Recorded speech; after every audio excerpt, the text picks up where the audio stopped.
L'histoire du peuple juif vous intéresse? Retrouvez Liana Gurfinkel dans Un jour notre histoire sur Studio Kalita. C'est tous les matins pour découvrir ensemble les événements et les personnages qui ont fait notre histoire. Eh bien, Eliana, Boker Tov, pour cette heure d'actualité, on va dire très Gurfinkel, oui, ce matin, puisque nous avons eu le plaisir d'entendre votre père et de voir votre père nous expliquer un peu la situation, la tension en Syrie. Nous allons parler d'un événement historique. Hein. On approche des 70 ans de l'État d'Israël et vous avez choisi de nous parler de la création du Irgun. De l'Irgun. Alors, il faut repartir un petit peu en arrière. En Israël, depuis le début du XXe siècle, on comprend qu'il est important d'avoir une force ou bien une force pour se défendre. On va commencer par avoir un premier mouvement qui va s'appeler Hashomer, les gardiens, la garde. Et puis, on aura en 1921 la création d'un groupe d'autodéfense juive qui s'appelle la Haganah. Alors cette Haganah, très rapidement, elle va devenir quelque part un bras de la mouvance socialiste, c'est-à-dire que les personnalités... C'est le bras militaire. Le bras militaire puisque elle va, quand la Haganah est créée, elle va être ralliée rapidement à la Histadrout, et la Histadrout, c'est à la gauche. Et bien qu'il y ait les gens en Israël ne sont pas très contents qu'elle ne soit que dirigée par des gens de gauche, on fait passer la Haganah sous la direction de l'agent juive. Donc ce n'est plus la Histadrout qui est tout à fait à gauge, mais l'agent juif qui est censé être un endroit neutre, une représentation neutre. Mais à nouveau, dans l'agent juive, l'agent juif à cette époque-là est dirigé par la gauche et à de nombreuses reprises, les gens de droite ont l'impression qu'ils sont dénigrés parce qu'ils sont à droite. Et surtout, ce qui est important, c'est qu'on a une scission de la Haganah en 1931. Alors, il faut rappeler qu'entre 1929 et 1931, on a pas mal d'émeutes nationalistes arabes anti-juives. On va avoir énormément de morts. On va avoir le célèbre massacre de Hebron en 1929. Et face à toutes ces crises sécuritaires, si on peut appeler ça comme ça, on a un grand débat dans la société israélienne puisque la Haganah, elle décide pendant longtemps de faire une politique qu'on appelle la Avlaga, la retenue, c'est-à-dire que lorsqu'il y a une attaque arabe, on va être là, on va se défendre et si on fait des représailles, ce sera ciblé sur d'anciens attaquants identifiés et non pas faire des attaques de par eux-mêmes. Alors il faut aussi comprendre à cette époque il faut comprendre la situation de la Palestine de l'époque. C'est sous domination britannique, ce sont les Britanniques qui ont le mandat sur la Palestine et les Britanniques, on va dire qu'ils sont au courant bien entendu que la Haganah existe, qu'ils tolèrent la Haganah, mais que la Haganah, elle a peur trop souvent de prendre des positions qui seraient un peu trop actives. Et donc c'est à ce moment-là, au moment de ces émeutes arabes, que certaines personnes au sein de la Haganah considèrent que la Haganah ne fait pas assez bien son travail et c'est la raison pour laquelle à la date d'aujourd'hui, le 10 avril, non pas 2018, mais le 10 avril 1931, on a la création du Irgun, le Irgun ou le Etzel, Irgun Tzvaï Leumi, l'organisation militaire nationale. Alors le Irgun, il faut dire que les gens qui vont créer le Irgun idéologiquement le Irgun, c'est la branche, on va dire armée du mouvement révisionniste qui a été créé par Vladimir Jabotinsky. Alors Jabotinsky, d'abord, il est connu puisque il faisait partie des gens qui ont aidé à la création de la brigade juive au moment de la Première Guerre mondiale, donc il avait toujours un côté actif et militaire. Ensuite, il a créé le mouvement Bétar qui est un mouvement de jeunesse, mais qui avait un aspect militaire assez impressionnant, paramilitaire assez bolette qui ressortait bien. Et surtout, si vous regardez par exemple le symbole du Etzel, on a la carte du Grand Israël Shlema, avec un fusil au centre et le symbole est Rak-Kar. Ce n'est seulement comme ça, c'est seulement avec un fusil, avec l'utilisation de la force que l'on... Et les deux rives du Jourdain. Oui, ce que j'ai dit, le Grand Israël. Le Grand Israël.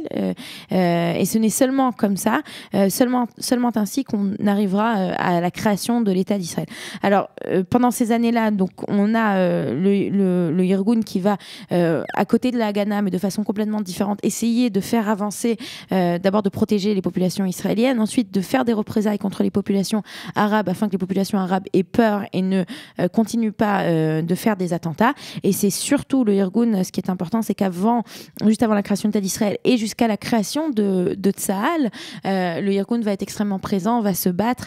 Et ce qui est très très important de dire, c'est que pendant de nombreuses années en Israël, on n'a pas donné au Irgun, on lui a pas rendu les honneurs qu'il devait recevoir. Oui, vous voulez dire il faut souligner que là, la grande différence entre le Irgun et la Haganah, ça s'est remarqué au moment de la guerre, du positionnement de ces mouvements militaires ou paramilitaires juifs face à la Seconde Guerre mondiale. Et à l'époque, alors que la Haganah avait adopté la position sur laquelle il fallait pactiser, on va dire, avec les Britanniques pour combattre le temps de la guerre. Pendant la guerre, l'Irgun était totalement opposé et continuait à mener des opérations contre les Britanniques. Et bien qu'ils continuaient à mener des opérations contre les Britanniques, ils étaient encore, on peut dire, modérés, puisqu'il y avait le Hetzel, qui lui était le groupe Stern, qui était lui encore plus à droite. Le Hetzel, c'est l'Irgun. Oui, non, alors c'est le Lehi, qui est le groupe Stern, pardon, qui était encore plus à droite. Mais juste pour terminer, ce qui est quand même assez important, quand on parle donc de ces, entre guillemets, ces animosités qu'il y avait entre ces différents groupes paramilitaires, il faut rappeler quand même qu'aujourd'hui on parle de Tsahal, Tzva HaHagana l'Israël, l'armée de défense d'Israël.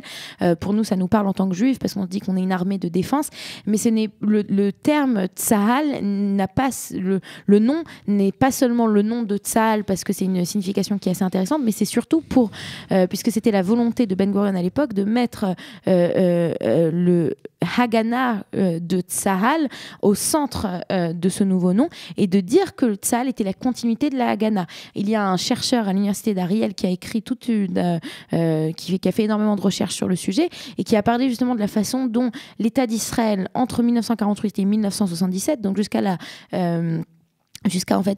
la prise du pouvoir par la droite en Israël, l'État d'Israël a complètement l'arrivée au pouvoir, oui, la prise du pouvoir, le coup d'État de la droite, jusqu'à 1977, on ne parlait pas du Irgun, et c'est d'ailleurs dans sa recherche, il a prouvé, je ne sais pas si vous le saviez, mais une veuve qui avait perdu les combattants de l'Irgun ne recevaient pas de pension et ne recevaient rien. Je connais des histoires très véridique de Menachem Begin venu rencontrer des philanthropes juifs en Europe pour essayer d'obtenir une aide pour les pensions, les retraites des combattants de l'Irgun qui jusqu'à 1978 n'ont rien reçu. Jusqu'à l'arrivée de la droite au pouvoir n'avaient jamais rien reçu.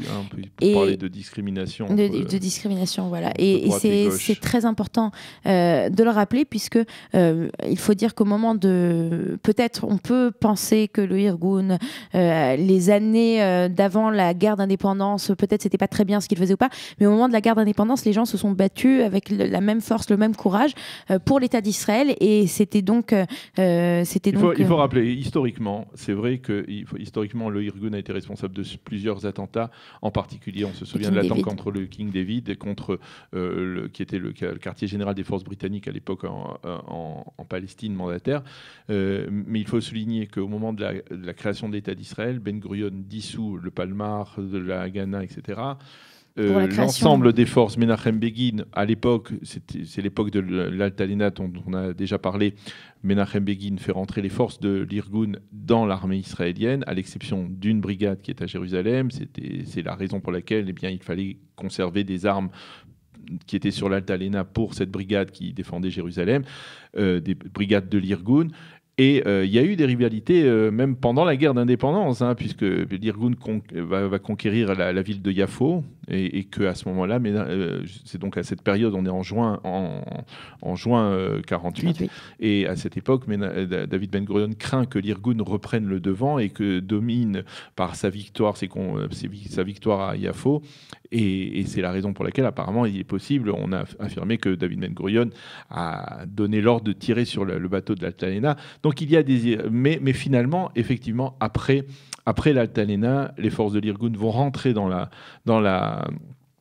l'armée israélienne, et effectivement ensuite ils vont combattre, et bien entendu il n'y aura plus de différence entre l'Irgun, la Haganah, le Palmar et toutes les branches de l'armée. Mais c'est sûr que beaucoup de personnes qui étaient dans l'Irgun très tardivement, et encore maintenant, peuvent vous parler avec beaucoup d'émotion de toutes ces années durant lesquelles on ne les a pas reconnus. Bien entendu, évidemment.